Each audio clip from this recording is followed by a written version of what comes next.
The Louie T Network is powered by MusicHead University. MusicHeads, classes in session. Turn me up. Enroll on YouTube now. Link is in the description.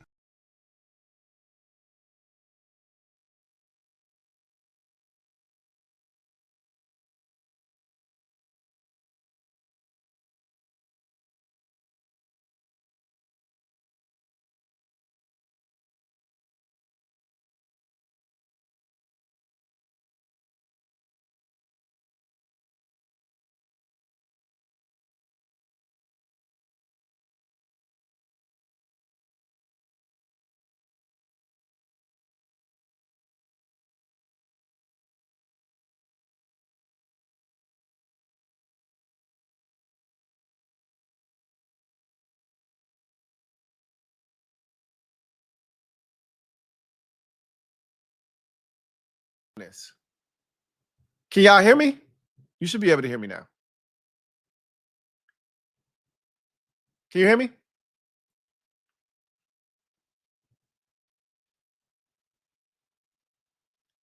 Yeah. I don't know why it's doing this. It's ever since I had an update with this particular software, it's been changing out my audio source. And I normally don't have to check as long as the mic is on and my mic is on. I had an issue with that last week. That was on me. The mic was off and I did that. So that was my fault. But this is the third time now that this audio has changed by itself. Nobody told you to do that, and it's changing by itself. My bad. My apologies. This one ain't on me, though. This one, you can't put this one on my account, but because I shouldn't have to check that. But anyway, let me start anew. We did a show earlier today on yesterday's practice. I told you that I might come back later if there was enough to talk about. There's not really a ton to talk about today from today's practice necessarily what took place on the practice field, but more so what was said prior to practice by head coach Dan Quinn. He dropped a bunch of tidbits on us that are interesting and noteworthy.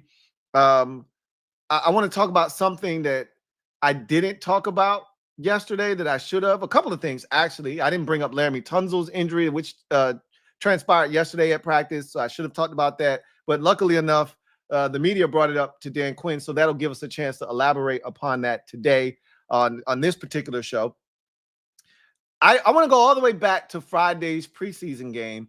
There were a few press conferences, more like scrums in the locker room with a few players, Trey Amos, Bill, and Sam Hartman. I want to talk about what they said very briefly. Those were all quick little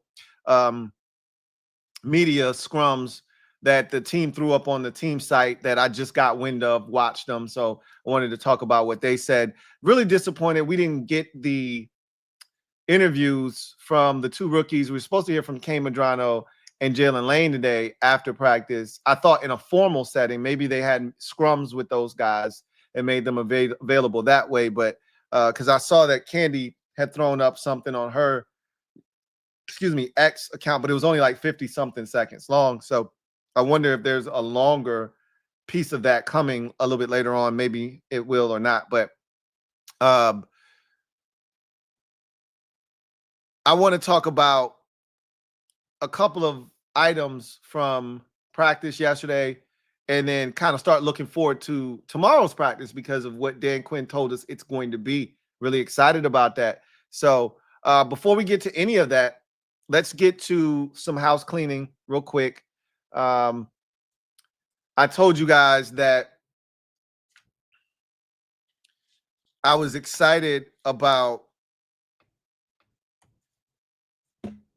this team this coming season, and I'm not alone. Clearly, outside of us as fans, there's a lot of celebrity fans that exist that are fans of this team that we didn't know were fans of this team because we sucked for so long and no one was actually trying to claim us. But now that we're, a relevant team again, we're fun to watch, we're easy to root for, everyone's coming out the woodworks. So, KD was always around. Even when we were asked, KD was around. Shout out to KD for always holding us down. No matter what the circumstances were, KD was always repping us.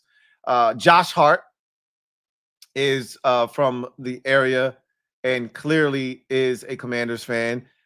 It felt like he just showed up last year, made it a big deal now that we're relevant again, but don't care. Come one, come all at this point.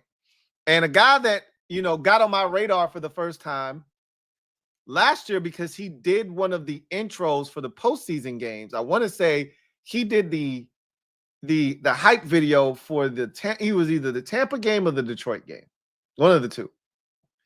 John Bernthal, who is one of my favorite actors, because me and my wife love kick-ass movies, and there aren't many guys that kick ass quite like John Bernthal.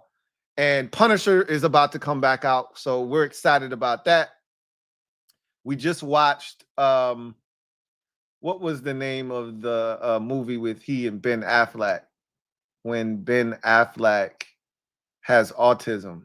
What movie is that? Why am I blanking on the name of that movie? But the number 2 for that came out, and obviously he's the brother in that movie. So love me some John Bernthal. Anyhow, and so he was at practice today, and it was cool listening to him talk about The Accountant. Thank you. Yes, The Accountant 2 came out, and it was really good, and I enjoyed that thoroughly. And my wife had never seen the first one. I was like, are you kidding me?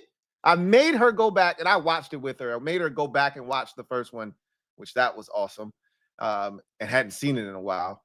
And then we watched the second one right thereafter. It was great. Anyway, so John Bernthal was at practice today talking about his excitement for the team, and it feels like it did back in the old days. And he started talking about, the Hail Mary. He was out in Morocco, and the Hail Mary happened. He was running through the streets of Morocco, grabbing anybody he could, letting them know that we had just won the game. I think he was all of us when that Hail Mary hit, because, I've told that story so many times about my reaction to that. And I think everybody's reaction was just crazy and insane because you just didn't expect it. But it was so cool to hear him talk about his love for the team, the direction that it's going in, and how he's so fired up for the season. And it doesn't matter where he is. He's like, I'm all over the place. I'm in Morocco. I'm in Greece. I'm in all parts of West Africa and this, that, and the third. And no matter where I am and no matter what the time difference, I'm finding a way to watch the game. I thought that was pretty cool. So, cool to hear from him, see him at practice today. This was the right day for him to be there because it was a light practice, great day outside weather-wise. So cool to hear from him. And so I just wanted to mention of that as well. But I wanted to knock out these 3 press conferences, these scrums, if you will,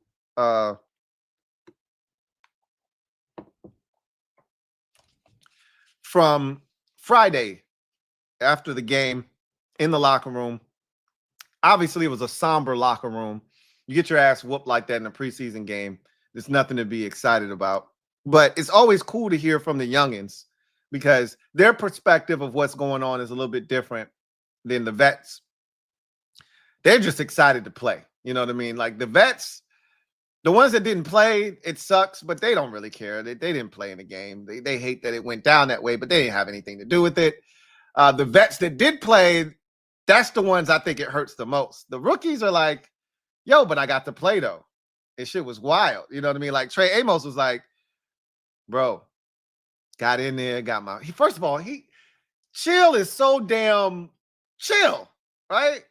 Like he had the fronts in and he's just so cool, bro. Like he's gonna vastly become one of my favorite players, I can tell, because he's just too damn cool, right? So they asked him, how was your first action out there? He was like, yeah, I got out there, got my feet wet, you know what I mean? Was able to just kind of get out there, play ball. And they said, did it feel different than practice or the joint practice, or was the game faster? And he was like, he said, you know what? Actually, I got out there and I made him play at my speed. I was like, that's the coldest line I ever heard from a rookie.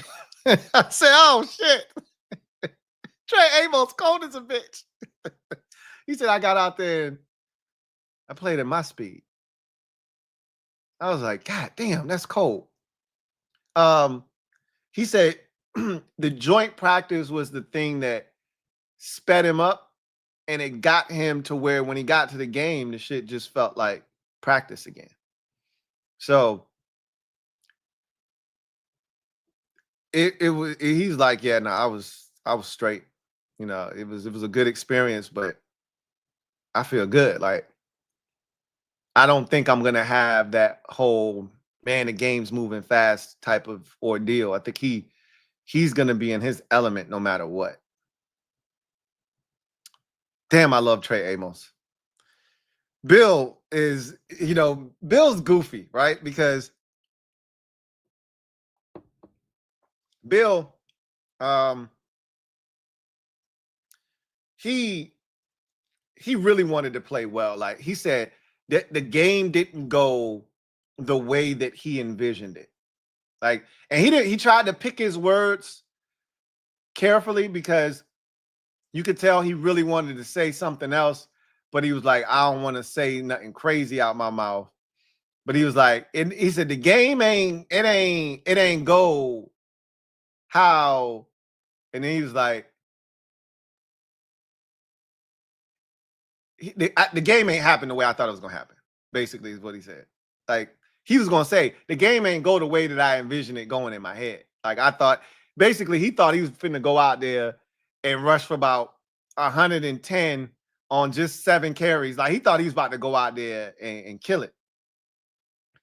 And he didn't realize that you don't got killers blocking in front of you. Like his first carry, there was 2 Patriots in the backfield. That man had to fight. I had to fight all my life. He had to fight just to get back to the line of scrimmage. I think he had to get that rude awakening of this ain't what you thought it was. What it be's. We'll see if it gets better when he gets out there, and let's say the ones are out there and he gets a carry or a touch or two, and the starters are out there. Starters in air quotes, because this offensive line, I don't want to say it's in shambles, but it's banged up. And Laramie Tunzel got a little banged up yesterday. And so we got to talk about that. But I said it on Friday. I'll say it again. DQ pretty much said the same thing. Anybody that watched it probably felt the same way. Bill did his damn thing on Friday.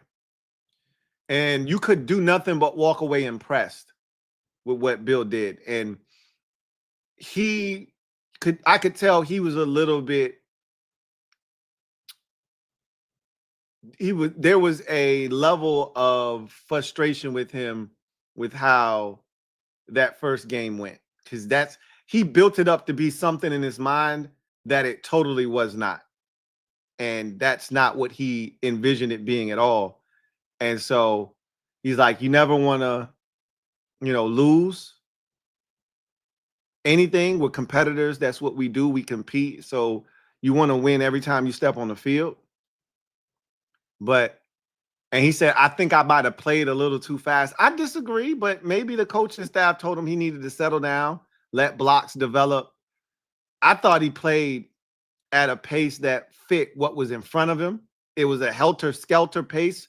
But basically, when you get the football and there's either a guy in the backfield or there's a hole, but it's going to close up extremely fast because we don't have dominant offensive linemen in front of you.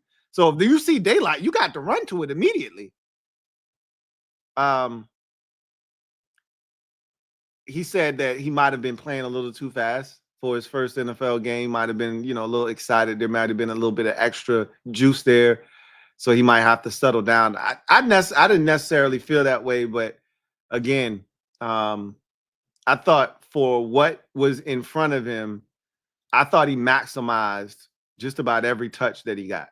There was never a touch he got that I said, well, damn, you just ran up the back of your offensive lineman. There was 2 more yards there to be had. Never felt that way. I felt like he squeezed every yard, every inch out of every carry that was there because there wasn't a lot there.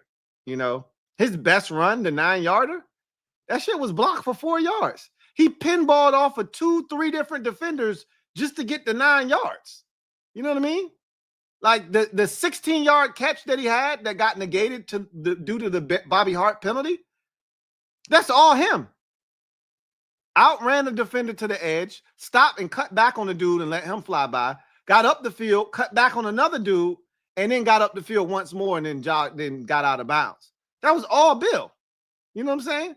Like, and then he clarified why he left the game. He said, fell on his shoulder a little awkwardly, just wanted to make sure he was straight, went in, everything checked out. He was good to go. If he needed to, he could have gone back in the game, but obviously he wasn't going back in. It was a preseason game. So that was good news. And we talked about that earlier, that he was at practice along with Luke McCaffrey. So all's well that ends well.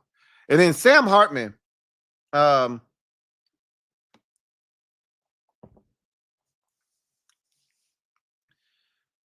talked about his first, start of the year, and you could tell he was definitely dejected. And I know he didn't want to throw anybody under the bus, but I could tell he clearly knew he could play better, but they didn't do him any favors.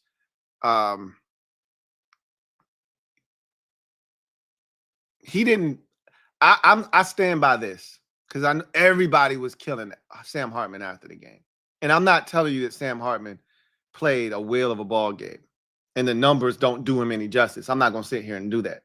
He went 9 of 19 for 64 yards. I'm not going to sit here and act like Sam Hartman was lighting up the New England Patriots in the scoreboard. Obviously, he did not. But what I will tell you is the game looks a lot different if guys just catch the ball. I liken it to Jaden's performance against the Pittsburgh Steelers. Jaden didn't play that was the worst game I think I saw Jaden Daniels play last year. And if guys just catch the ball, I think the outcome of that game is vastly different. But Jaden also missed some throws, including the one to Luke McCaffrey that would have split that shit wide open, right? That game would have been done if he hits that pass. But he missed him, right? So I think Sam's game would have looked totally different if guys just catch the football.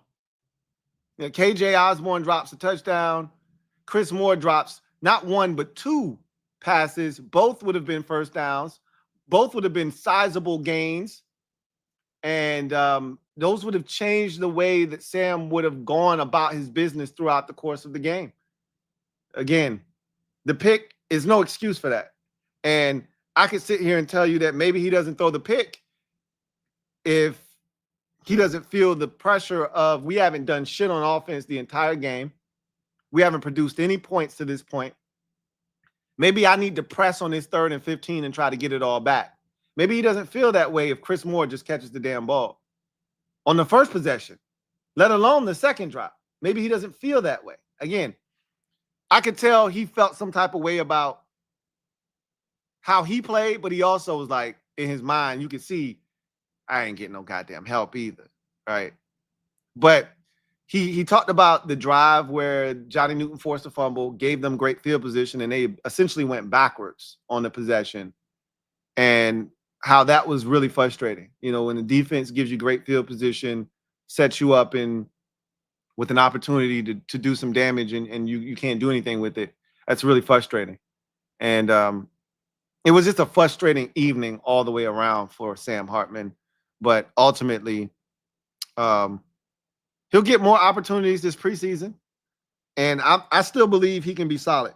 I think he's going to be the 3rd string quarterback because Josh Johnson is 39 years old, and he didn't show me anything in the game. He was solid. He made some good throws here and there. So did Sam.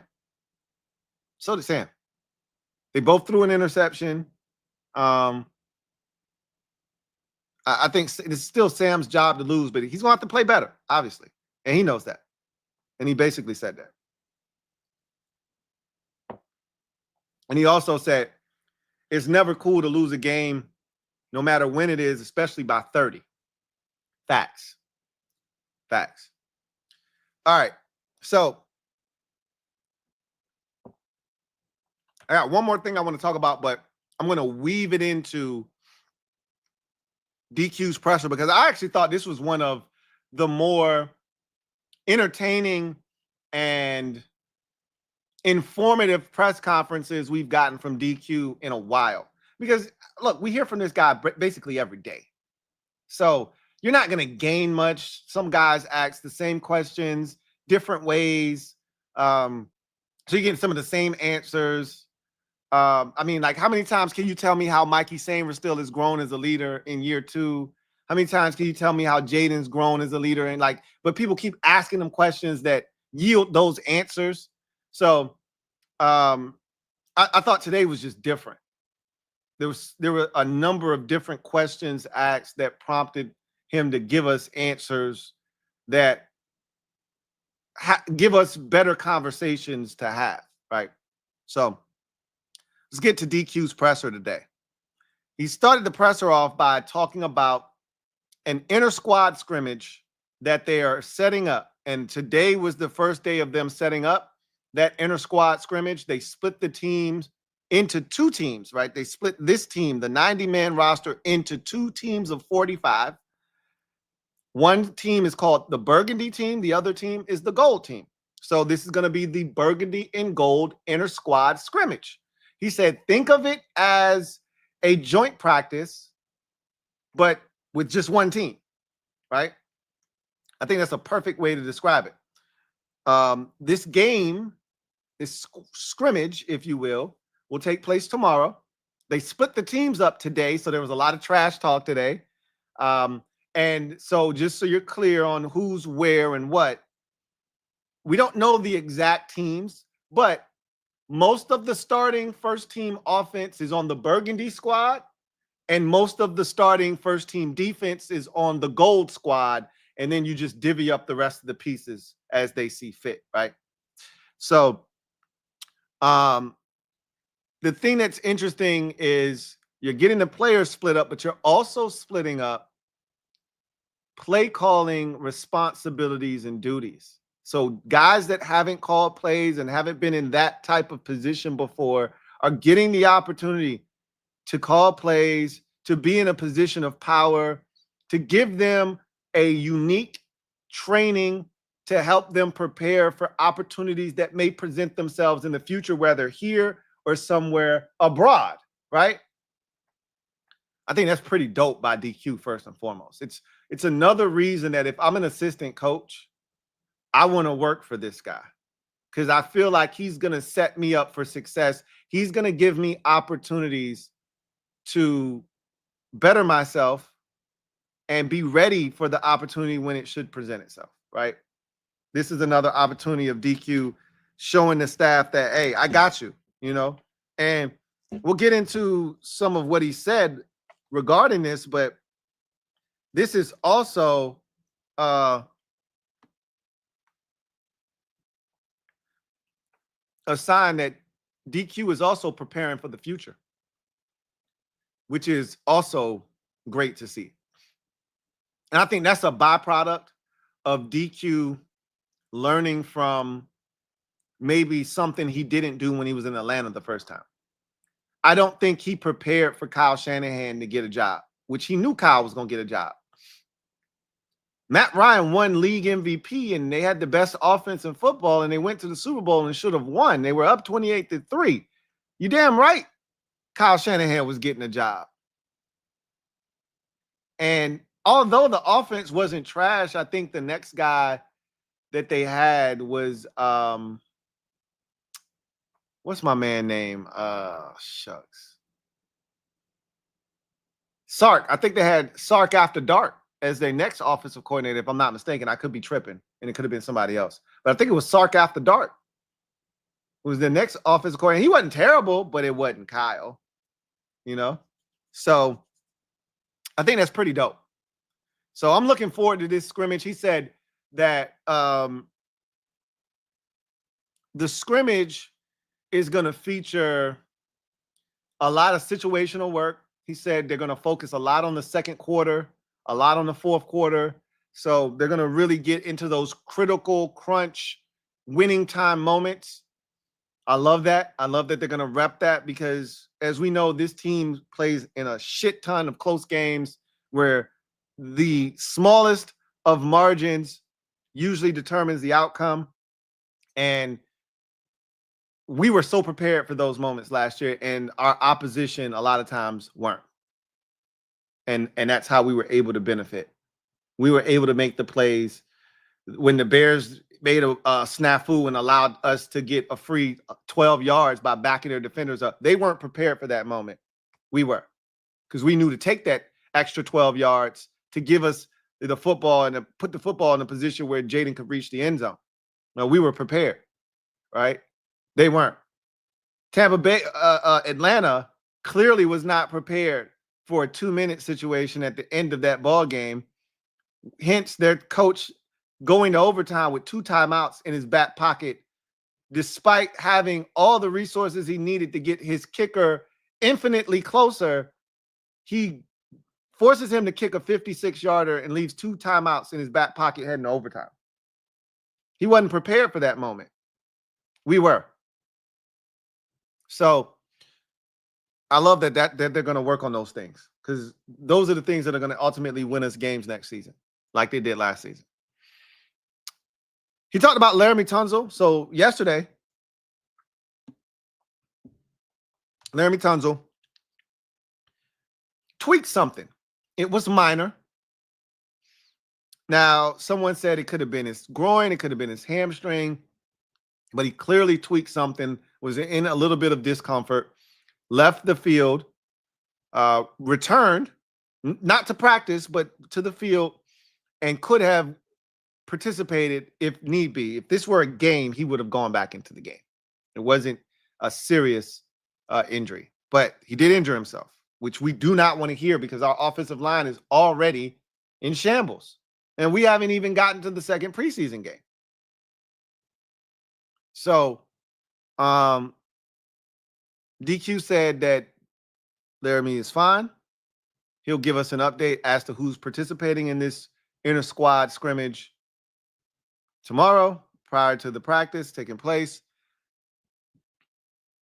Hopefully Laramie Tunsil is participating, but if he's not, I'm not tripping. But if he's not, that's not good for the scrimmage itself. You're already down Brandon Coleman. No Sam Cosmi. Obviously, we knew that already, but still doesn't help. And, watching Josh Connolly Jr. out there next to Tyree Phillips, it just, to me, reinforces the importance of having continuity with the offensive lineman next to you. Because the way they passed off that TE game was nasty. It's not ideal. Like, you shouldn't be having a free runner to the quarterback because you can't pass off a simple tackle and twist and stunt.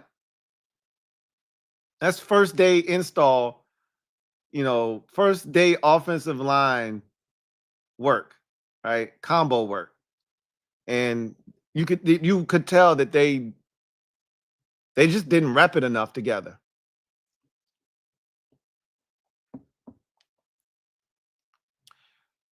DQ was asked about Jonathan Jones, 9-year vet, who did not play in Friday's preseason game against his former team.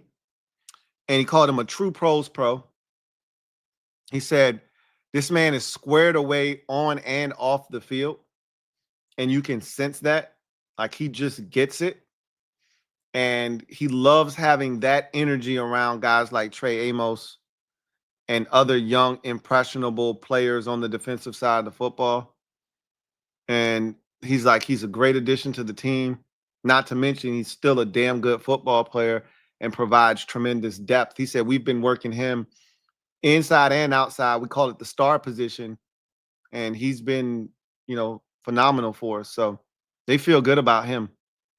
And DQ has already said he feels tremendous about the depth in the secondary. He loves the secondary, the safeties and the corners. I'm not necessarily sold on the safeties quite yet, but I love these corners. I told y'all that already, and I think we've got the best group of corners potentially in the division, conference, and top 5 in the league. That's what I think this group could be cornerback-wise if we stay healthy and guys play to their full potential. So Jonathan Jones is a part of that depth. He was asked about Trey Amos and what he saw from him in the first preseason game and what he's seen from him all summer. And he just said, Trey Amos's patience is next level. And that was the thing that I loved the most. One of my favorite traits of his coming out of Ole Miss was he's so patient. His feet are quiet at the line of scrimmage. When he presses, he doesn't panic. He doesn't open up his hips too soon. He doesn't let receivers dictate to him how this rep is going to go. He dictates to them how this is going to go. And it's just smooth. The transitions are smooth. He's not super handsy because he trusts his ability. Guys that are super handsy don't trust their ability. So I got to grab you because I don't want you to get too far away from me. I don't know where the ball is. I'm not trusting my technique and my ability. So I got to grab you to hinder you and your ability to get to the football. When you trust what you're capable of and your technique and your God-given abilities, I don't need to touch you to impact this play. I'll be right where I need to be when I need to be there when the ball gets here. And that's Trey Amos. He said, for a guy that doesn't have a ton of experience, he plays like a guy with a boatload of experience. And then he said he's standing strong on his own. I love that quote from DQ because what that illustrates is, and we could leave that man on an island playing man, and he's good. He's like, he plays man. He can press. We feel good. Like they tried the deep ball, and DQ brought it up. He said they tried a deep ball, a little deep shot on him down that right sideline. And all he did was run with that receiver, turn, look for the football. Ball wasn't close because he was right there. Would have had to been the perfect throw. Still don't know if it would have gotten in there. And he was right there. No. And DQ said, and he did all of that without even putting his hands really on the receiver. Just stayed with him step for step, located the football, walled him off, used the sidelines as an extra defender. Just the way you teach it.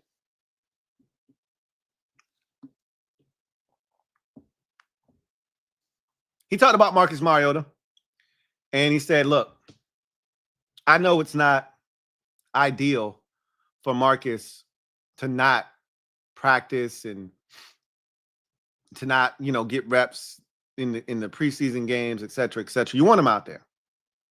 But we know what Marcus is. We know what we have in Marcus. Would we like him to be getting reps? Absolutely. Would we like him to be out there? Yes. But we just need to make sure that he's healthy. That's the bottom line. Get him to the starting line. That's it.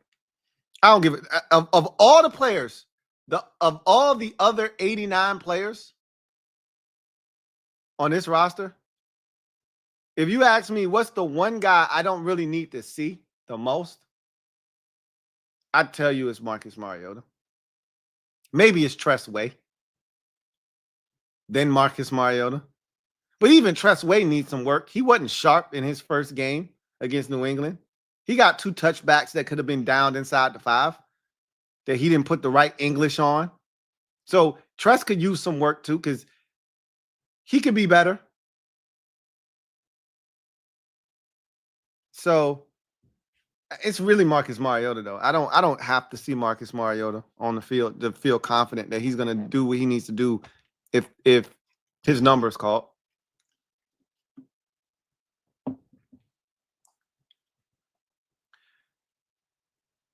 DQ was asked about the 53-man roster and how players are judged. And if it's, so how do you determine if a guy is making the roster? Are you looking at the preseason games? Are you looking at the practice? Are you looking at all of it?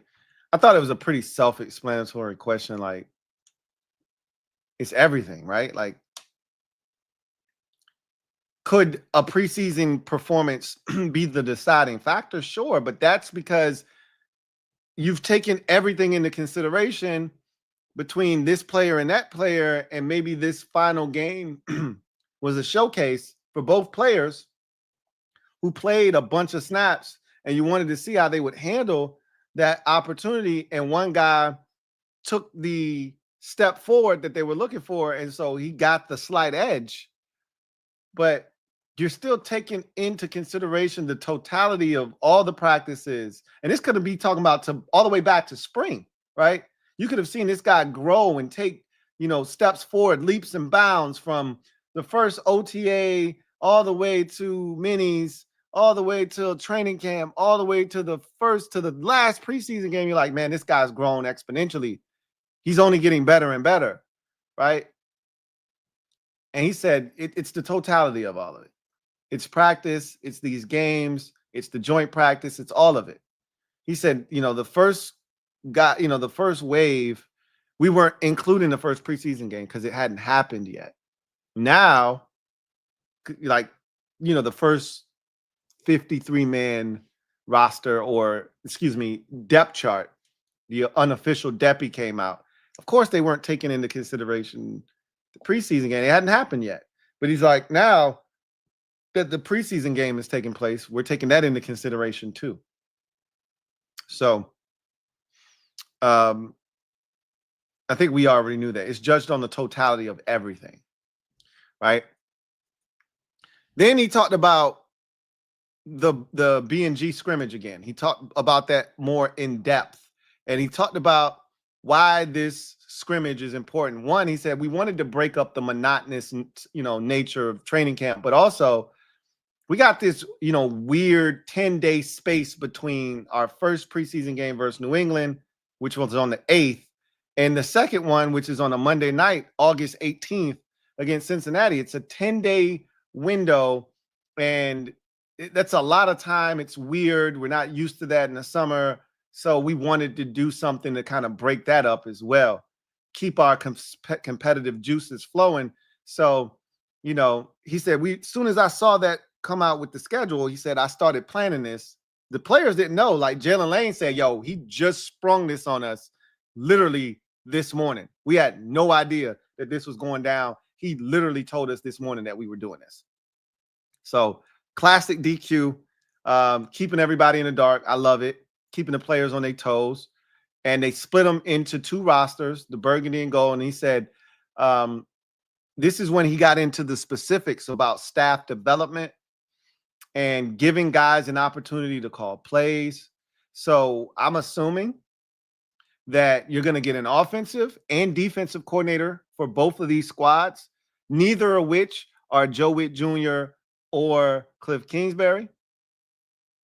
And they're going to allow these guys to call these plays, be put into these positions and situations. And I'm thinking they built like staffs, like mini staffs for these two teams. So maybe a guy that is an assistant, like David Blau, for instance, I could see him being our play caller, our offensive coordinator. Or Tavita Pritchard could be our offensive coordinator. And David Blau, now instead of being the assistant quarterbacks coach, is bumped up to like the assistant play caller or something, right? Where he's, being heavily involved in what they call and what they do and that sort of thing, right? So it'll be interesting to see, like Daryl Tapp might be getting defensive coordinator duties for the gold team, right? I could see that being the case. So he's like, he brought up it being a great developmental tool for guys that have, opportunities in the future. And we're also making sure that we're putting in motion a succession plan for the event that guys get opportunities. And you don't hear coaches talk about that kind of stuff in season or before a season starts. You don't hear guys talk about that. You hear guys talk about that when they get a chance to go to the Senior Bowl and the staff is there and they're letting some of their coaches coach the game and be a little bit intimate with that. You hear it then. You don't hear that as we're approaching the second preseason game and a coach is saying, hey, I got to start preparing for life after fill in the blank. He didn't say any names, but we know who he's talking about. He's talking about Cliff. And eventually, if Joe Witt Jr. is what he thinks Joe Witt Jr. is, he'll be gone too at some point. I think that's pretty dope on the part of DQ. And I think it's forward thinking.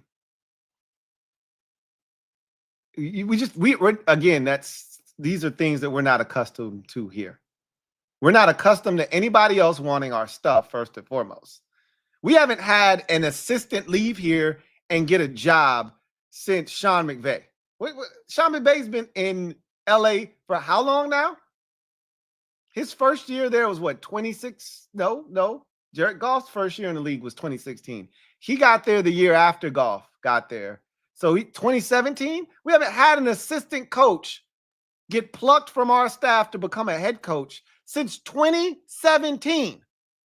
That's 8 years for some of you at home that are mathematically challenged. Nobody wants our stuff.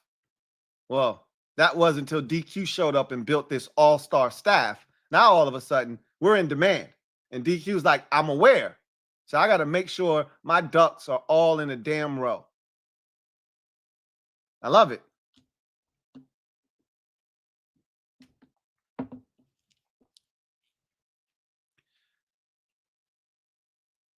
And then he said, in terms of the players, it's all about competing. Always has been, always will be. We want to put these guys in a position where they're competing. There's going to be a lot of trash talk. They're going up against each other. It's going to be a lot of fun, but we also going to get some work in. So I love it. Another candid moment from DQ. Again, I've said this already. DQ hasn't lied to me once. Not one time since he's gotten here. He's talked around some questions. He's done the DC thing that you do in the nation's capital, the politicians speak, when you don't actually answer a question, but just put together a very delicious word soup that sounds good, but you ain't really say shit. DQ's the master at that too. But today he was candid. Here was another candid moment from DQ. He said the offensive line cohesiveness is a concern for him. He's like, you're already down Brandon Coleman. You don't have Sam Cosmi yet. Laramie, has been in and out of the lineup, whether it was due to vet rest days or now, with the little tweak or whatever, which, we pray is not anything serious or doesn't turn into something else because we can't afford it. And he's like, you lose that nonverbal communication when guys aren't in the lineup working together. And I just talked about that with that TE game that the Patriots ran with Josh Connolly Jr. playing next to Tyree Phillips, and those two act like they had never seen that shit before. And the end result is a guy getting a free run at Sam Hartman, and Sam's like, bro, what the hell is going on? We should have had this picked up. It's 4 of them and it's 5 of y'all. Why is somebody in my face right now? Because our tackle and guard couldn't pass off a TE stunt.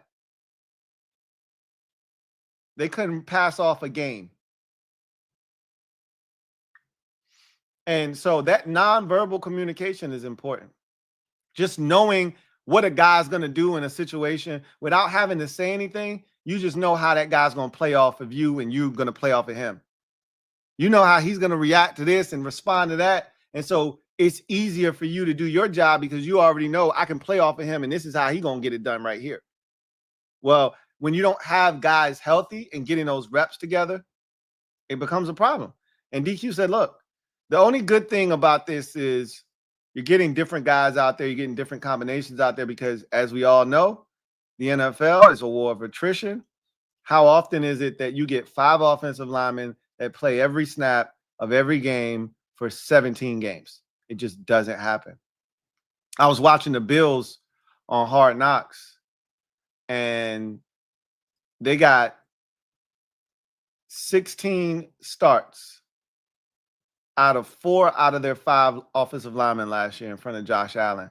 And the one that didn't start 16 started 15 games. And the reason they didn't start 17 is because none of them played in the Week 18 game. And the only person that started that game was Josh Allen. And he literally took one snap, handed the ball off, and then came out of the game because he has a consecutive starts game streak that he wanted to keep intact. So literally, that offensive line played in every single game that Josh Allen played in, except for the right tackle, Spencer Brown, who played in 15 games instead of the 16, the rest of the offensive line. That's rare in this league. That's rare. So you're going to have different combinations, but you want your guys healthy, man, especially this time of the year. You want your guys getting that work together. You want Laramie Tunsil and Brandon Coleman getting work right now, and obviously that's not happening. And that's not Brandon Coleman's fault. You know, somebody fell on his ankle. There ain't nothing he could do about that. So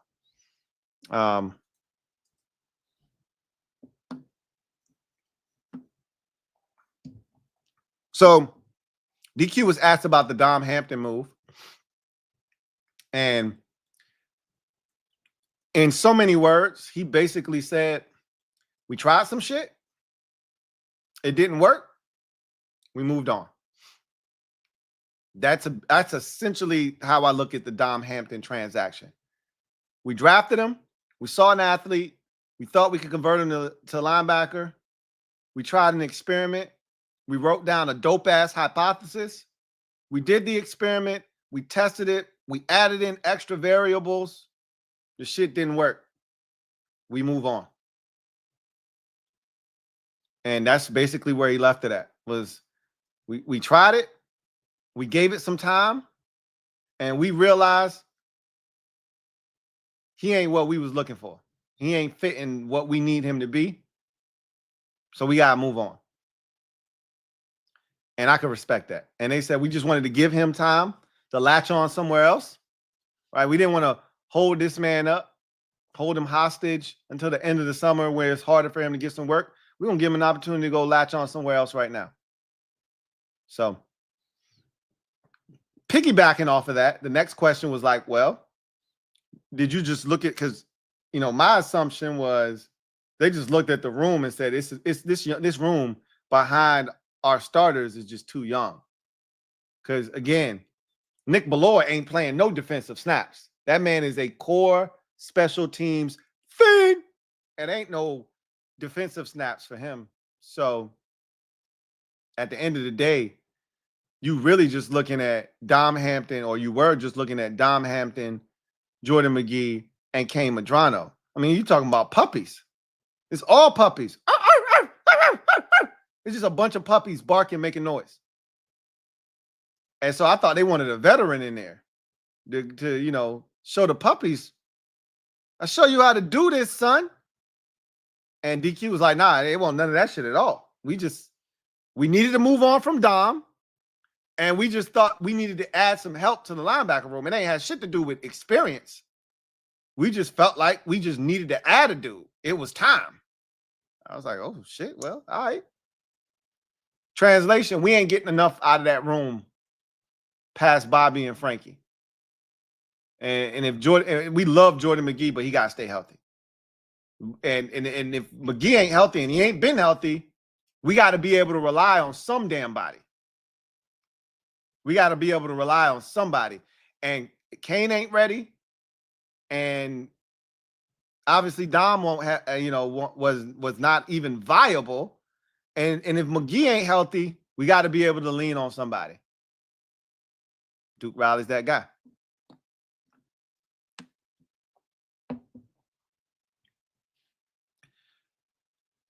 This was interesting right here. So then they asked DQ about not only not signing a receiver, but not even bringing one in for a tryout. Obviously, after Monday's practice, they had 14 guys come in to try out. I believe it was 2 defensive ends. I think it was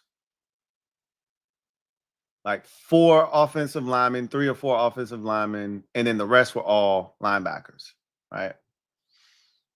So, excuse me.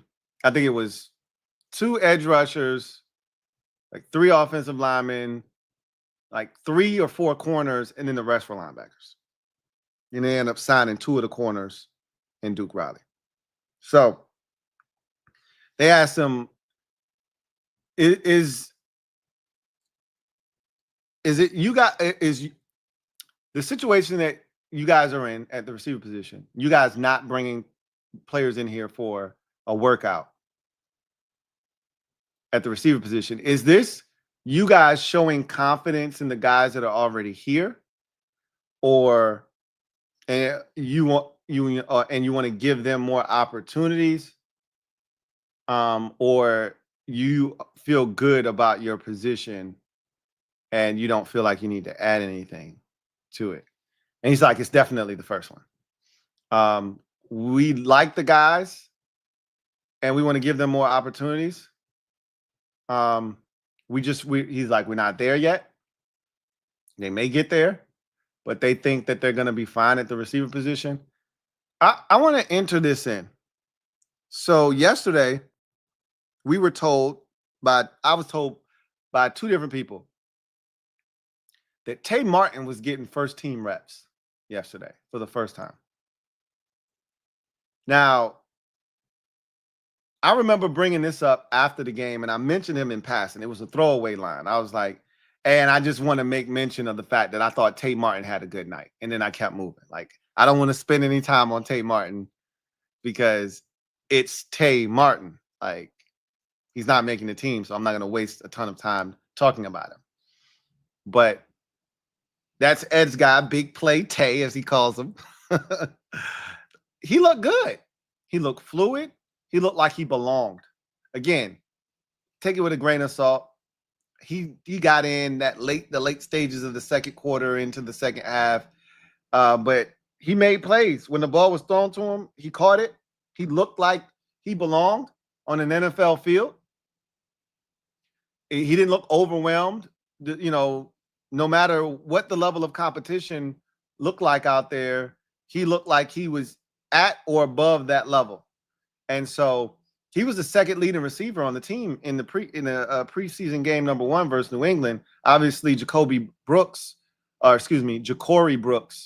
was the leader in the clubhouse with 5 catches for like 56 or 59 yards, one of the 2. But Tay Martin had 3 catches for like 36 yards, we'll call it, and the 2-point conversion, if you recall, as well. So I thought he did some really good things. And apparently the staff was impressed with him as well.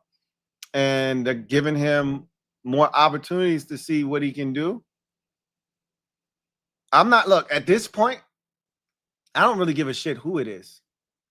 I'm not against any of these dudes getting an opportunity. I wonder how fast Tay Martin is. I bet you he's not fast at all. I'm about to look him up. Let's see. See if I can find some information out on this dude. Yeah, I figured as much. Ran a 4.58 40. So, yeah, he's pretty slow. But he looked smooth out there. So, they were impressed with him. They're giving him more opportunities. I'm not going to go crazy with it because I still believe that the back end of that receiver room is so weak right now that it's not even worth a 6th spot. But DQ continues to instill confidence and belief that someone will emerge from that group.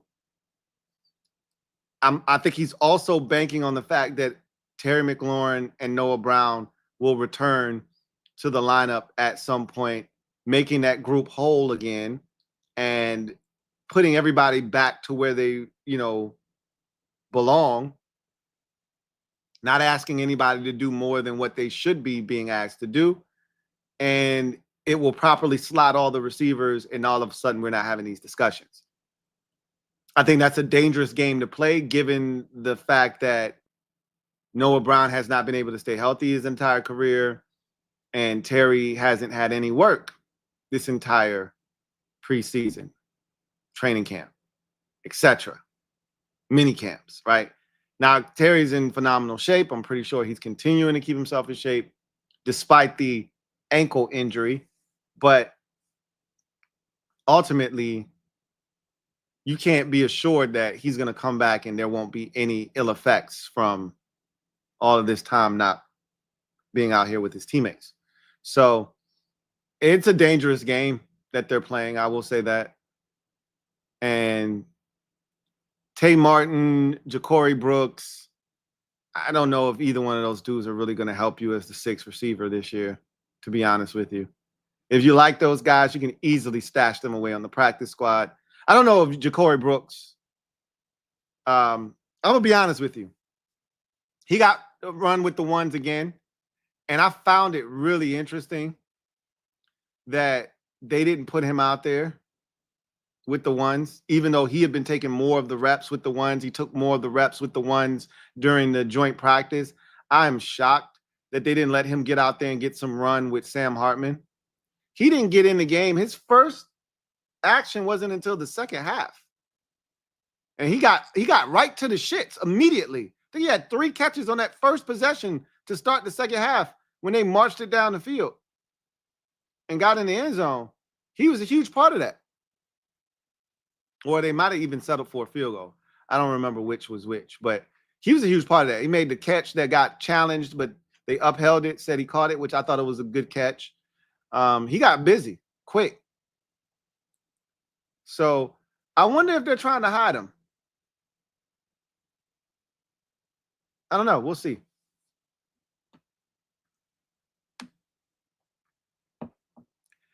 I said all of that to say this. Just keep Tay Martin in the back of your mind. That's all. Just keep him in the back of your mind.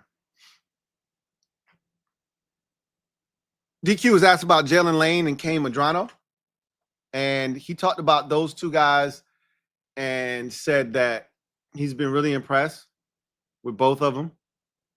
Jalen Lane, he just continues to, make strides as a receiver. They got high hopes for him as a special teams player. And here's another thing that I don't think anybody mentioned. I know I didn't mention, and I should have.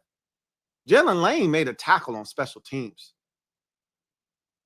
If he's doing that too, I mean, not that he needs to do any of this to make the roster. He's on the roster already. But if they can count on him as a special teams player at receiver, that makes it even easier for them to not keep a sixth receiver if Jalen Lane can also run down and make a tackle on special teams, which he did in the preseason game. So I think Jalen Lane is showing his versatility as a guy that can help on special teams, a guy that can return kicks, obviously, and a guy that can play the receiver position, which we would like to see more of in these final 2 preseason games, and I think we will.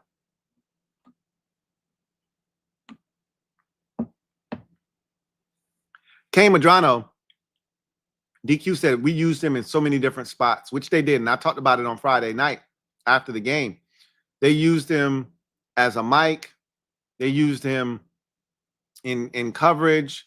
They used him as a rusher off the edge. They used him as a blitzer. Like, every way you could imagine them using Kane Medrano, they used him in the game. And he didn't look out of sorts in any situation. He may not have made the play, but it wasn't for a lack of athleticism, effort, what may have you. It might have just been he needs more reps, more experience, more time on task at doing the thing that they're asking him to do. Remember, this is a pretty raw linebacker we're talking about. This is a former offensive football player turned linebacker. These guys have been playing the linebacker position any more than 3-4 years max. So he's still learning. And I think there's a lot of untapped potential there. I get it now. I see what they saw in Kane Medrano. Now it's about molding him into the type of player they need him to be. But I see it now.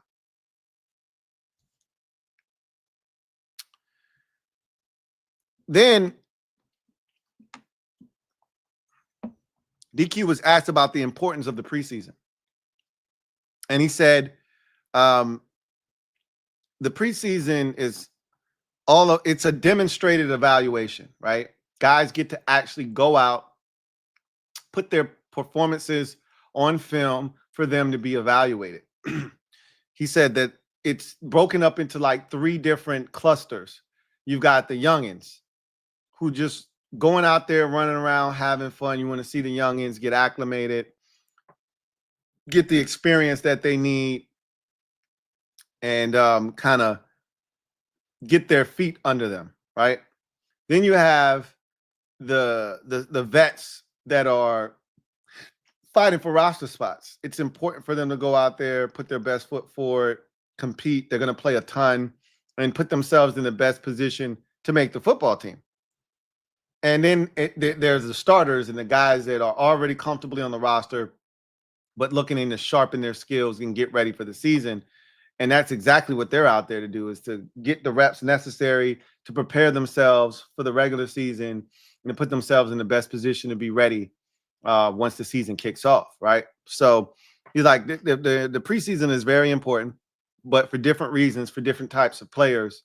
And so he said with vets, it really boils down to getting your timing down, your readiness, and communication.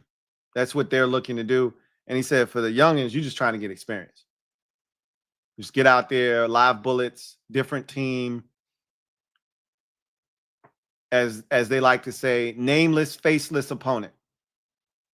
Unlike when you're in practice and you know the guy's name, right? You know his face. He's on your team. You still want to kick his ass, but you know him. When you're playing against somebody else, nameless, faceless. Don't give a shit about you. I'm here to wreck your shit. Put you out of the business, right? So he thinks that preseason is really important. I think so too. And to varying degrees. I've always been the one, if you've watched my channel for long enough, I go on the soapbox and talk about coaches disregarding the preseason and treating it like it's garbage and it's useless. I'm the one that always but there's no data that states that teams who don't play their team, their starters in the preseason struggle to start the season. There's no data that backs that up. That's just me feeling like if you don't put, like, all I ever want to do in these situations is remove any excuses that can be used to help explain a slow start. I don't want the excuse or the crutch or someone pointing to the fact that we didn't play our starters in the preseason. If we start slow, let it just be we just started slow. We just didn't get the shit done. I don't want people to be like, oh, this is what happens when you don't play your starters in the preseason. I don't even want to give you that opportunity to use that as a crutch. No, we just didn't get the shit done. And then he talked about Johnny Newton and his second year. And he kind of reiterated some of the things he's already said. Johnny's got quickness. Johnny's hands are firing right now. Johnny's fully healthy. He's gotten to work all offseason, which he didn't do the year before. They're so excited about him. And we saw the reason why. Johnny was phenomenal in the game on Friday. Johnny, helped make a tackle. Johnny helped blow up a screen. Johnny had a sack, forced fumble. So he's like, we're excited about Johnny year 2. And he did what we thought he could do and what we expect him to do this year in the first preseason game. We'll see if he keeps that up. But that was a good start for Johnny Newton. So that was DQ. And that was basically all that I wanted to get to. I'm excited about the burgundy and gold inter-squad scrimmage. That should be a lot of fun hearing about that tomorrow. My assumption is that today was a walkthrough. So tomorrow, I'm assuming they'll get started a little bit earlier, being that they'll be in full pads. I don't think it's going to be super hot tomorrow, so maybe they start a little bit later. I know that, generally when it's a 2 o'clock practice the day before, they don't like to go early the next day, but today was a glorified walkthrough. So they didn't put a lot of stress on their bodies today. So I think they could jump out there at 9 or 10 o'clock tomorrow if they wanted to kind of beat the heat, but, get the work that they need to get in before the sun really gets, cooking. It's not going to be super hot, so they may still go at 2 o'clock tomorrow. I don't know the actual start time on practice tomorrow, but it's going to be intriguing to see what they get done. Can they be better offensively? I'd love to know what the teams are, but we're not going to figure all that out. Basically, we've gotten the crux of everything. First team offense is on the burgundy team. First team defense is on the gold, and then you just divvy it up, how you see fit the rest of the way. So I guess they'll try to make it as even as possible, but should be a lot of fun hearing about how this goes, all the trash talk that is going to ensue, and who did what.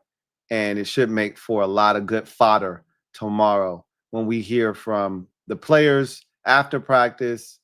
Maybe we'll even get a coach or two after the practice tomorrow. Who knows? We'll see. But I know DQ is going to be fired up before practice, assuming he speaks before practice, which he usually does. And it'll be good to hear about, what went down from all the beat reporters and people that are in attendance at this inter-squad scrimmage. Got a few comments that we'll get to, and then we will get out of here. Got a super chat from Corwin Smith. Thank you for the super chat. Greatly appreciate you. Corwin writes, "You can tell these cats care. They want to win." Yes, they do. And this is that brotherhood. This is a testament to the group of players that they put together, DQ and Adam Peters. I feel like they have handcrafted this roster specifically tailored to creating the type of culture and brotherhood that they desire. You can't replicate what was here last year. I mean, the chemistry was off the charts last year. But they've brought in guys that can pick up the torch from last year and move it forward, right? And you love the Dietrich Wises, the Jonathan Joneses of the world. Those guys are going to come in here and be everything we need them to be from a rookie. Like, I look at Dietrich Wise, and I've already said this, and I love Clee, but Dietrich Wise is going to be a better version of Cleveland Farrell on the field and equally as impactful off it, I believe. Jonathan Jones is going to have a tremendous impact on this roster, on the field, and then off it, his leadership, his experience. These are things that he can help with Mikey Samerstill, who is doing the same things that he's done throughout his 9-year career, playing inside and outside. He can help with Trey Amos, who's a rookie, young, impressionable, looking to fine-tune things and the way he does things as a new guy in the league. He can help him with all of that. So I think they brought in a good mixture of guys in here. The Jalen Laneses and the Kane Madranos, these guys care. These are young guys that get it. They care. Josh Connolly Jr., same thing. These guys they're gym rats. They stay in the lab. They put together a really good group. Laramie Tunzel. For all the noise that we've heard about him not necessarily being the best teammate, I've heard nothing but great things about him, even from people in Houston who have said they think he got a bad rap based off of how bad things were. He just kind of got swept into it. he was nothing but a phenomenal teammate in Houston. And we've seen nothing that is contrary to that here in Washington. Von Miller claims he is the best teammate in the league. I've seen nothing to dispute that to this point. So you got a group of guys who want to win. You know, even the dudes who have already won a Super Bowl, like, yo, I need that one more time before I get out of here.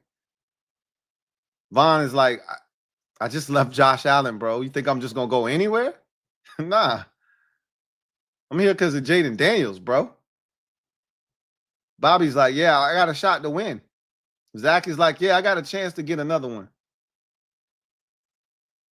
So, yeah, these dudes care, man. These dudes care. Kenny B, 5412. Thank you for the super chat. Greatly appreciate you. My guy, Kenny B, writes, Louie, give our OG celebrity fans props. Dale Earnhardt Jr. was here through thick and thin. Got to give Dale Earnhardt Jr. some love, man. Dale was holding us down through some of the most lean of lean years, the leanest of lean years. Dale was holding us down. Matthew McConaughey. I always go back and forth on Matthew McConaughey. I ain't seen Matthew McConaughey here in a while. And I could just felt like he was here a lot more when Snyder was here, which is cool. We sucked ass, but I know he's a fan of the team, clearly, because he was here, but also felt like,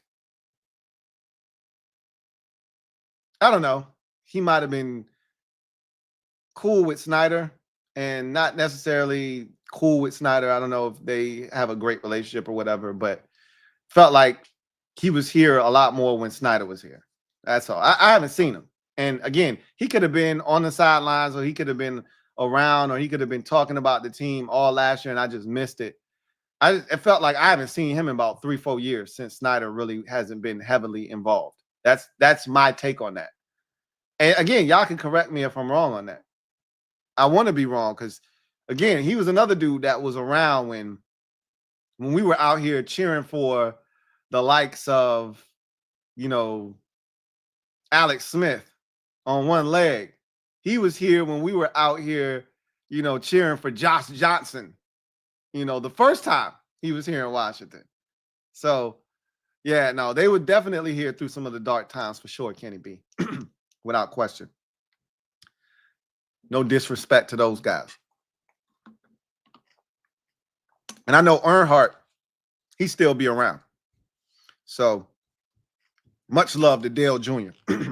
He always got a spot. This Dale Jr. always. C. Yerky, 4780. Stand up.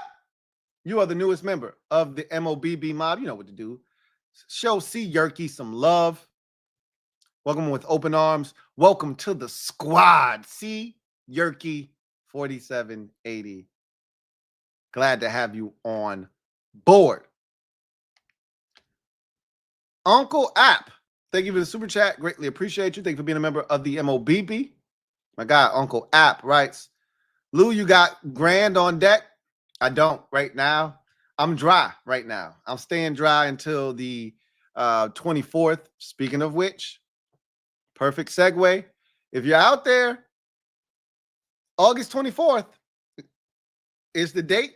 Crystal City Sports Pub in Arlington, Virginia is the place.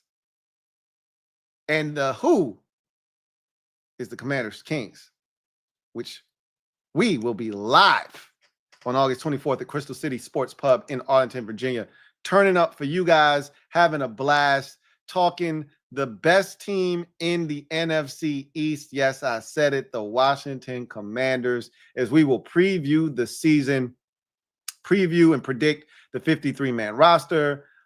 We will toast to the season. We'll have giveaways. We'll have a number of different things going on. It's going to be a blast. We got a great show lined up for y'all, and we want y'all to be a part of it. Come on out.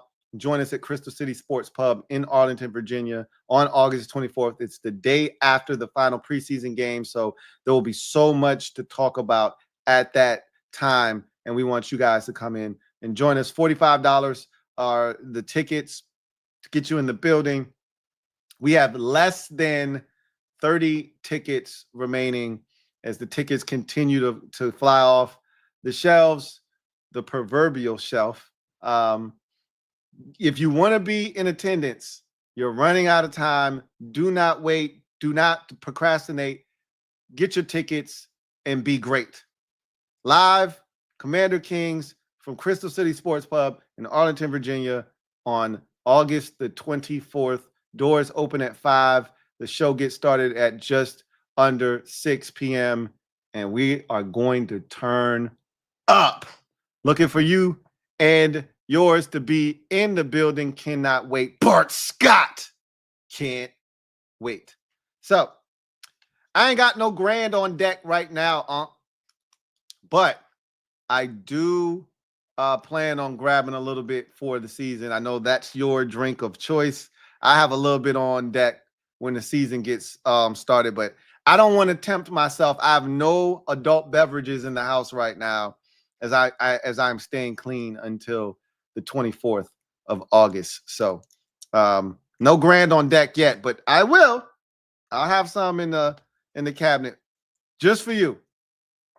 TJ Ryder, 4028. Thank you for the super chat. Greatly appreciate you. TJ Ryder writes, appreciate your grind, bro. I look forward to your videos daily. I appreciate the support, man. As much as I grind, you guys have equal or greater grind going on because it takes a lot for you to invest the type of time that you guys do to support, not only my channel, but all the content creators channels out there. And whether you only watching my channel or you watching, Rico, Rio, Eds, and other Commanders content creators channels, whatever the case may be, I just appreciate y'all taking the time to with y'all, bless us with y'all presence because it takes a lot for y'all to take time out of y'all schedule to bless us, man. I can't thank you guys enough. I really, truly cannot. And this is a commitment from y'all. Unwavering support. Every time I fire up the live, y'all are here, right? That's how I always know when my mic is not on because I can see out of my peripheral. I can't actually see what's being said, but I just see my comments going crazy. And I know, okay, because there's not that many comments when I normally start. So if I see my comment section just in front of me, I got 3 screens in front of me, right? And I just see them going crazy. I ain't got no audio. That's how I know. I used to, when I first started and I would have no audio, I would be talking for 15, 20 minutes, not even know. That'll never happen again because I got the peripheral right in front of me. And y'all, everybody with no audio, no sound. Hey, Louie, you tripping. No sound. Can't hear you. And it's just the comments is going to come in. I'm going to see it. So I appreciate y'all, man. Without y'all, if it's only 6 people watching, I wouldn't even know that I had no audio earlier. Like that's the importance that y'all play, the role that y'all play. And I can't thank you enough for the support, man. I really can't. So thank you, TJ.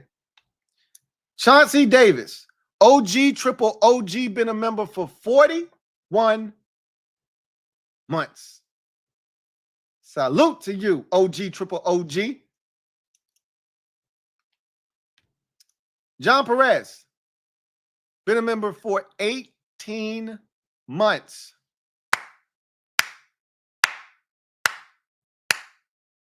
Who writes, Lou, good to see you as always. Likewise, JP. Mob, stand up. We in the building. Y'all know what it is. Punisher, actor, and Washington fan John Bernthal was at practice today. Talked about that at the top of the show. Love me some John Bernthal. I didn't know he was a Commanders fan until last year when he did the voiceover he narrated one of the hype videos. I want to say it was the Tampa game when we were going into the postseason. He narrated the hype video and it was dope. And I was like, I know his voice. I'm like, yo, is that John? But it said it right at the beginning, like narrated by John Bernthal. But I was like, I think I'd like blacked out because I watched the jank like 15 times. It was so dope. And it wasn't until like the third time I seen it said narrated by John Bernthal. I was like, yeah. And it gave you all the warm and fuzzies. So it was good to hear from John today. And he's amped about the season. I love it, man.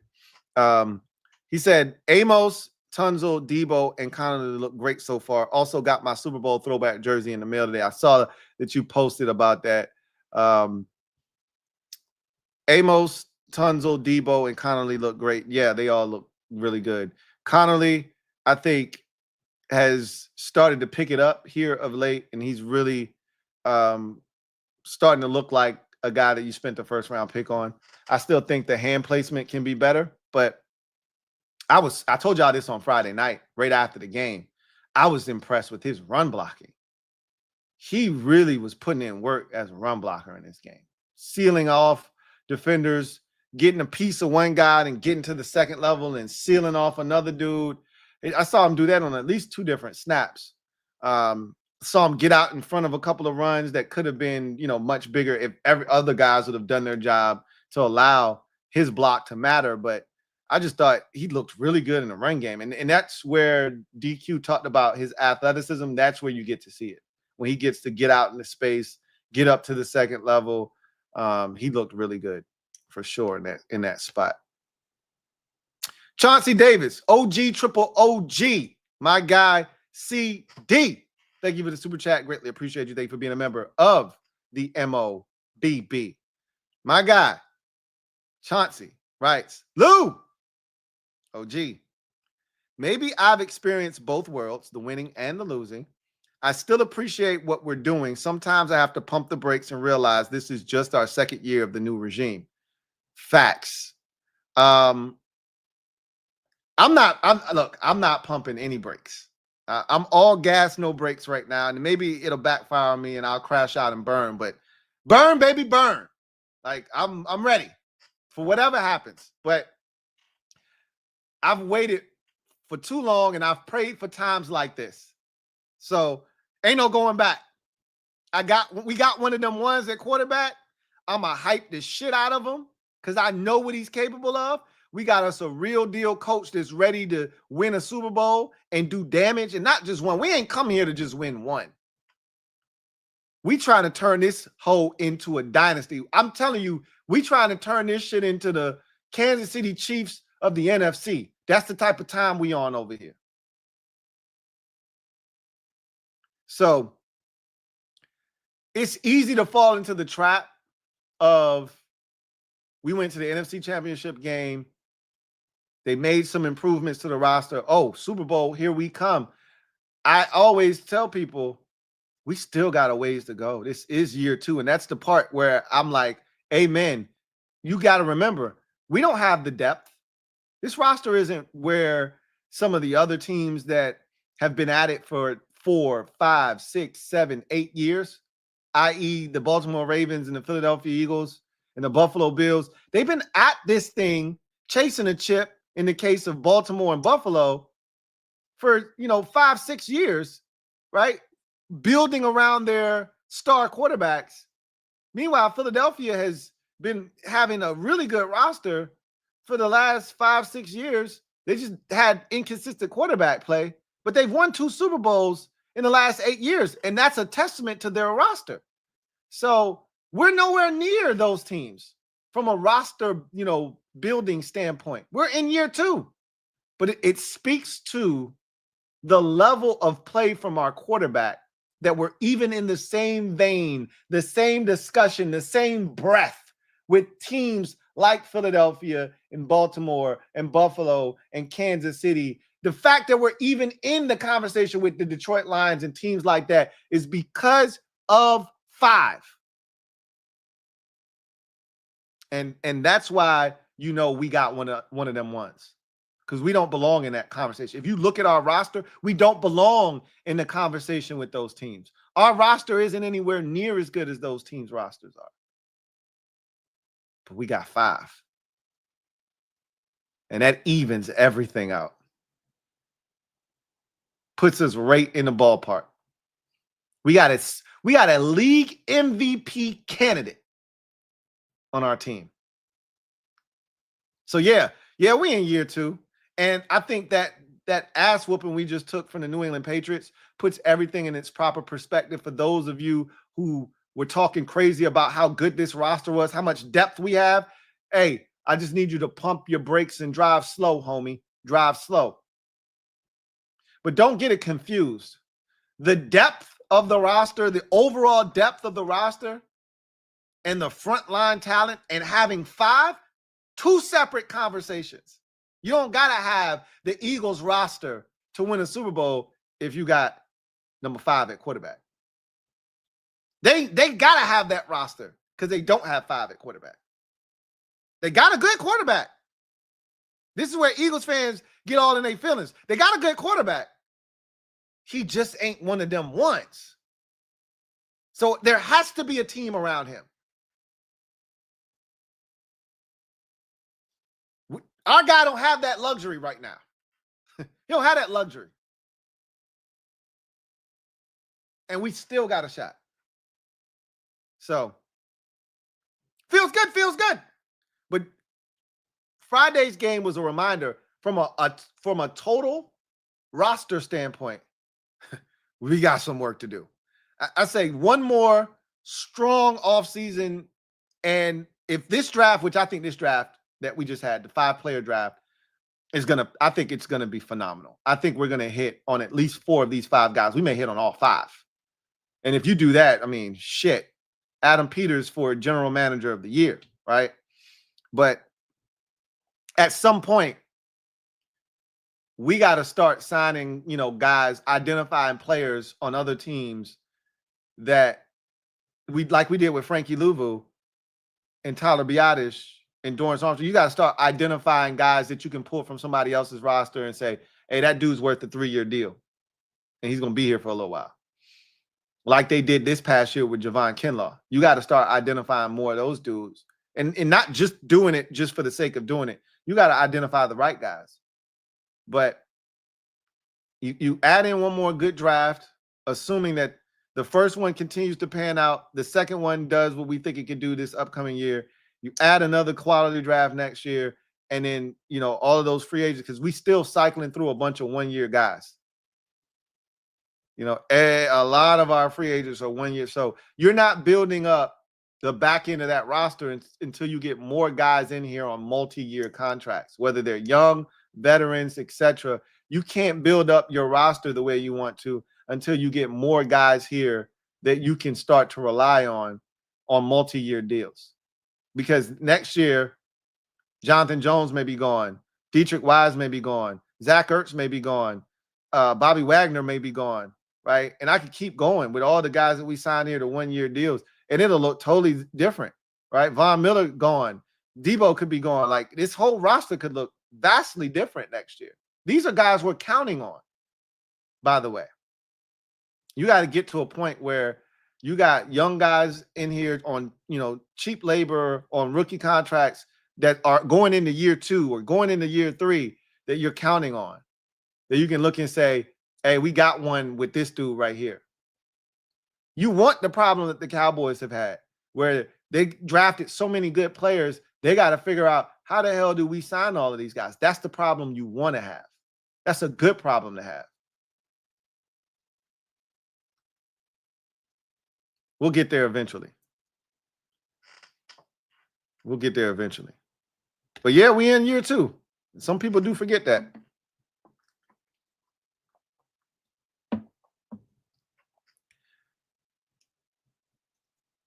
Uncle App, thank you for the super chat. Greatly appreciate you. Double up. Thank you for doubling up. Who writes, no grand? Nah, man, I ain't got none on me right now, bruh. How about you expose that hairline for a dono? Why are you trying to do me, bruh? Why are you trying to do me? First of all, you ain't gonna get nothing but forehead because my hair is actually done, but I just been having it tied up. So you're not even gonna get, but you can tell. You've seen the hairline before. Why are you acting like you ain't never seen it? I ain't hiding nothing. I've shown y'all my hairline before. Y'all have seen my head plenty of times. You just had to be here when I decided to let my head breathe. But you've seen my hair. You've seen my hairline. You've seen my 5 head. You've seen all of that. I'm not running. I ain't one of these dudes that every single video, I've never taken my hat off. I'm not Bad Dog. I'm not Ed. I don't know what those dudes' hairlines and heads look like. I've never seen Bad Dog without a hat on. I've never seen Ed without a hat on. That's intentionally done, by the way. Those guys know what time it is. I'm not afraid, but I'm not taking it off. But again, I don't have anything to hide. You've seen my head before. So anyway. And yes, I have a 5 head. I'm not running from it. Nigel Lovell VA. Thank you for the super chat. Greatly appreciate you. Thank you for being a member of the MOBB. Nigel Lovell VA writes, Louie, what's up, Nigel? Hear me out for a second. I'm listening. I believe getting belt to ass last week was the best thing that happened to us. What do you think? I don't think it was the best thing that happened to us. Like, I could think of a million things that could have been better. I don't think it was the worst thing, though, Nigel. I don't think it was the worst thing in the world. I don't like losing, and I don't like losing by 30. I don't give a shit when the game takes place. So I could think of a lot of ways that you could have gotten a point, gotten across a point if you needed to without taking a 30-point spanking and getting beat up in every way imaginable, making all the mistakes we made and playing as sloppily as we did in the game. That said, Nigel, I get where you're going, because I do think it was a sort of a wake-up call. And again, not that the team needed it because the starters weren't out there. It'd be one thing if the starters were out there and maybe they were smelling themselves on some Durant or on some Chase Young, Montez Sweat. We about to break the combined sack record for teammates, type bullshit. It'd be one thing if they were on that where they were smelling themselves and not taking the process seriously, but that's not what this team is. But I do think that ass whooping re-energized, refocused, because I heard that Sunday's practice was super energetic. The coaching staff took it up another notch. And I do think that in a way it's going to motivate them to never, ever let that happen again. Especially on special team. DQ was like, that's our flagship shit.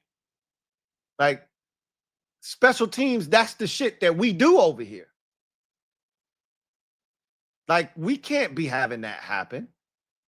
Now that part for specifically, yeah, that I'm glad it happened then, because I don't ever want to see that happen again in a game. I mean, the opening kickoff, are you kidding me? Like, I don't know if some of y'all realize how good we were on special teams last year. Like, you take the Dallas game, the first Dallas game out of the equation, our special teams was lights out last season from a coverage standpoint. Are you kidding me? And then the first kickoff of the preseason, I mean, the first play, you give up 100-yard cribber?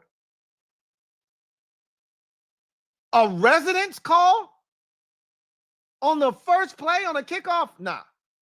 I was flabbergasted. I was in shock. And then they gave up another one. And I got to the point where I was like, yo, just kick this shit out of bounds. I mean, just kick it in the end zone. I'm good. I don't need to see no more of this shit tonight.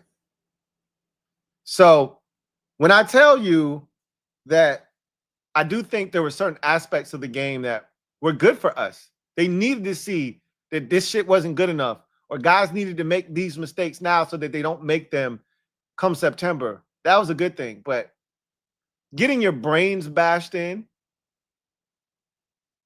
the way that we did, that's never cool. never the best thing. But I hear you. I can't say that it's the best thing that happened to us, but I do think there are positives that you can take from that ass whooping and how it could positively impact this team moving forward. I do believe that there is some validity to that. So anyway, I digress. That is going to do it. That's the last comment. And that's going to do it for me, your man, Louie T, here on this installment of the Command Post Live. You know what it is. Post up. Take command. You guys enjoy the rest of your evening. We've got a burgundy and gold inter-squad scrimmage tomorrow. Bart Scott. Can't wait. We'll be breaking that down. Looking forward to chopping it up with you guys then. Until then, I'm your man, Louie T, signing off. Enjoy the rest of your evening. And we will talk Commanders inter-squad scrimmage tomorrow. Should be a lot of fun. Until then, you guys enjoy the rest of your evening. Take care. God bless. Good night. Peace.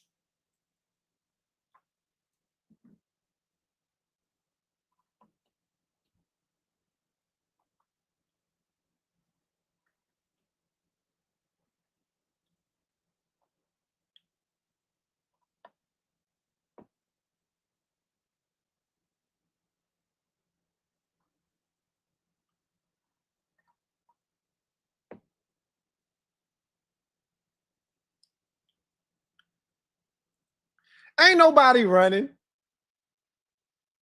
Ain't nobody running. Man, go to sleep.